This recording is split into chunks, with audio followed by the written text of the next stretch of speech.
bom dia, boa tarde ou boa noite, sejam bem-vindos a mais um vídeo do canal. Eu sou o Cleiton e hoje eu vou falar sobre algumas coincidências do passado. Como por exemplo, vocês já repararam que alguns números são muito importantes para povos antigos e esses povos muito provavelmente nunca tiveram contato? Venha descobrir que eu vou trazer aqui três números e vou debater um pouco sobre povos que usavam ele de forma especial ou sagrada. Então vamos começar. Bem, eu vou começar com o número 3. Esse número 3, né? Porque eu já falei em vários vídeos que o número 3 realmente é muito importante para a mitologia celta, né? Por exemplo, eles acreditavam que tudo no mundo funcionava na base 3. Que, por exemplo, quando os bardos eles tinham que decorar um conto, uma história, eles dividiam em 3. Então eram 3 etapas. E cada etapa tinha 3 marcações. Então seriam 3 de 3.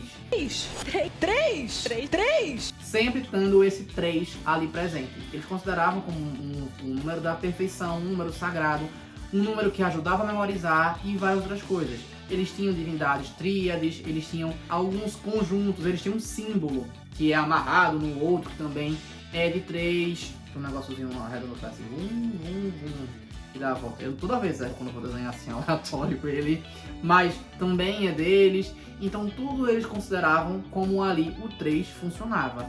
Mas outros também dividiam as coisas em 3. Né? Se a gente for parar para pensar, como por exemplo a divisão entre céu, mundo terreno e mundo inferior, que os celtas dividiam também, né?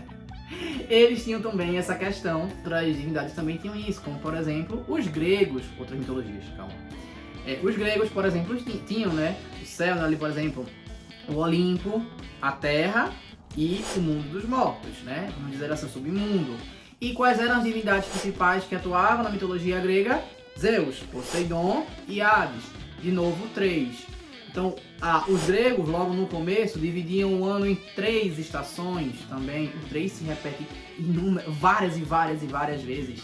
Em outros povos também, como por exemplo, os maias, 3 também era importante. 3, eles acreditavam que tinham o céu, o mundo do meio e o mundo inferior, né?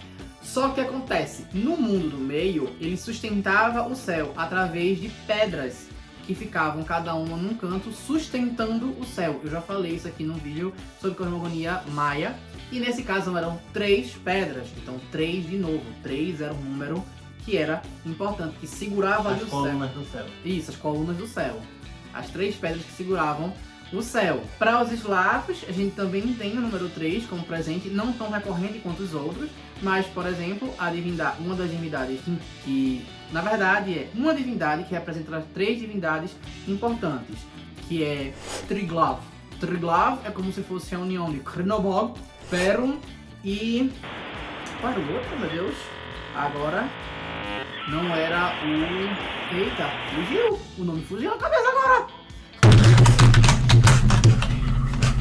Triglav, teoricamente, seria a junção de Perun, Krnobog ou Svarog. Eu vi também que existe outra divindade que fica no lugar de Krnobog para uma interpretação ali, mas eu gosto de pensar que é Krnobog porque juntaria justamente as 3 representações do céu, do meio e do submundo, né? Que seria Krnobog, Perun, aqui no céu físico, e Svarog no céu espiritual, que eles consideram como, por exemplo, uma árvore, onde seria a copa, o tronco e as raízes. Então eu gosto de pensar que essa é a representação. Mas eu vi que também associam a outra divindade que não só a Krnobog para outra lá. Como eu falei, eu prefiro pensar Krnobog mesmo. Como muita coisa foi perdida, né? Fica aí o questionamento. Krnobog ou outro? Para o hinduísmo também se funciona em 3. E esse aqui também são as 3 divindades principais. Brahma, que associa ao início de tudo, ao nascimento. Vishnu, que é a manutenção da vida e de como ela funciona. E Shiva, que é aquilo que é o fim do ciclo, que é onde tudo vai acabar para que a gente possa renascer em outra forma, em outro nível espiritual, normalmente mais elevado, vindo Brahma agir novamente e ficando nesse ciclo. Então, para o hinduísmo, o 3 também é importante por esse motivo. E se a gente for levar em consideração em estudos, em ciência, coisas mais modernas, assim, vamos dizer assim, existem algumas táticas de memorização que baseiam em 3. Afirmando que a repetição de 3, por exemplo, ajuda a memorizar, ajuda... Você pega uma informação e fala 3 vezes, com tempos específicos, espaçamento. É falado como estratégia de espaçamento, uma coisa assim que fala. E aí, enfim, é provada que ajuda realmente a memorizar. Então, uma coisa que os celtas sabiam muito tempo atrás, hoje basicamente é comprovado. O próximo número que eu trouxe aqui é o número 4. E vocês vão logo entender. O 4, ele tem alguns impactos diferentes para cada uma das culturas. Eu vou trazer algumas culturas, só deixar uma observação aqui. Eu falei do 3 ali para alguns outros, mas a gente pode citar outras culturas também, mas porque se eu fosse falar ia ser, como por exemplo a japonesa, poderia estar no 3 também, né? Susanoo, Amaterasu e Tsukuyomi, né? 3 divindades principais, enfim. Também tem outras ali que aparecem, mas eu escolhi só aquelas ali, vou botar a japonesa ali no mais. Vamos dividir para 4. Esse daqui eu gosto de trazer, por exemplo... eu falei do cristianismo. O 3, não, né? Não. Vai virar um vídeo do 3 aqui. Tô vendo que esse vídeo não vai sair em 3. Não, porque faltou o cristianismo. Eu esqueci de falar do cristianismo no 3, né? O Pai, o Filho e o Espírito Santo, né? Também é um número sagrado. Deixa aí pro 4, porque eu tenho que chegar logo nesse 4. Vamos começar o 4 agora. Nesse ponto aqui a gente começa o 4. Vou esquecer o 3. Até a cruz é um 3, né? Não, a cruz seria um 4, né? Não, a cruz é um 3. Por que um 3? Porque é a ligação do céu com... Não, mas aí é o número meio 7, eu vou chegar lá, é o número 7. Mas enfim. Enfim. Voltando, agora aqui começa o 4. Começa o 4. Tá vendo como tem muita coincidência? Vamos começar. Pro japonês eu vou só dar uma citaçãozinha, né? Que se pronuncia da mesma forma que é um número que tem um certo tabu ali para os japoneses. Mas eu não vou aprofundar disso aqui não. Vamos pro próximo. Para os astecas, o mundo era dividido em 4 espaços, né? Norte, sul, leste e oeste. Aí norte, sul, leste e oeste é dividido em 4 também, né? Aí você faz, mas era óbvio que você vai pensar para cima, para baixo, para um lado e para o outro. Eu até concordo de fato que nesse caso seja bem óbvio, mas vai além disso, no caso para geral aqui. Por exemplo, para os astecas também tinham 4 sacerdotes que traziam conhecimento a respeito da mitologia deles, que são chamados Teomama, que são Oxococo, Oxomoco, Sipactonal, Tlaltetecuin e Xuchicalhualca, que é Shimalman. O nome Shimalman é a parte terrena dela, não é no espírito. É considerado esses, né? E também tem essas questões de divisão, eles consideravam muito mais do que apenas norte, sul, leste e oeste. Eles consideravam aonde, por exemplo, habitava alguns paraísos, tendo um paraíso do leste, do oeste, do sul, um paraíso no centro, 4. E cima era as trevas, que era quem representava a Tezcatlipoca, que é a parte negra, a parte escura é de onde vinha a noite. Então eles dividiam também em 4 paraísos, mesmo tendo 5 direções, né? Então, eles tinham essa em toda. Então, esse 4 era importante para eles. Para os maias, lembra que eu falei que tinham 3 pedras segurando o céu? Então, tinha 3 pedras segurando o céu e 4 montanhas que delimitavam a terra. Porque eles acreditavam que o mundo era dividido em... Na parte terrena, era uma tartaruga que tinha 4 montanhas em cima, uma em cada lado, que tinham árvores que suas raízes iam até o submundo, e isso ficava flutuando no mar, como se fosse uma ilha. E essas três pedras seguravam o céu. É uma loucura, é uma viagem, mas era assim que eles pensavam.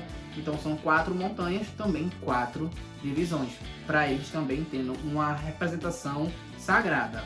Inclusive também os próprios maias, o próprio grupo maia, ele foi formado por 4 tribos que se juntaram com Toril. Toril juntou os 4 para poder guiar, que são os 4 grupos, que são Quiché, Tamub, Olocab e Chekeleb. Pronto, são esses 4 grupos. O Chekeleb é Kaf Chekeleb, o nome do grupo.